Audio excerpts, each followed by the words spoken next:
Tell us a little bit more about this rather beautiful map behind us. Yeah, so this is Grayson Perry's monumental map of an Englishman. Okay.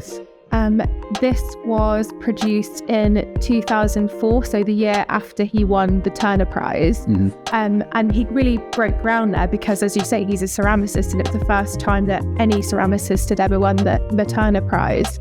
This piece is really inspired by cartography, and it's a kind of imagined landscape that Perry's used to kind of define what Englishness is. So he's used kind of phrases, words, notions, kind of cultural moments to map out what it would be to be an Englishman, which is really amazing. And he worked with master printmaker Hugh Stoneman on this work. So wow. Hugh Stoneman is one of the most significant contemporary print masters there is. Big name in the prints world. Big name. So it kind of makes complete sense that he would work with somebody who's so skilled to produce such a kind of monumental work. And so Hugh gave Grayson Perry some acetate sheets to work off, and then he made drawings directly onto the acetate sheets. Wow. And then those sheets were translated into 4 copper printing plates, which were then pressed into a single sheet, which is why you can see there's a kind of grid which runs through it to delineate the different printing plates. But it allowed Perry to kind of work with this stream of consciousness and kind of natural fluidity.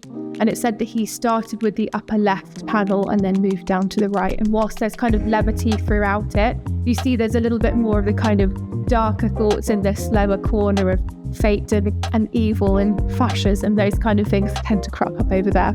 You could kind of spend hours engaging with both of these kind of series of works, and that there's so much to take, and you can pinpoint from one word and then head in another direction, and there's different associations that are brought up, and I'm sure that you feel differently about, say, net curtains than I do.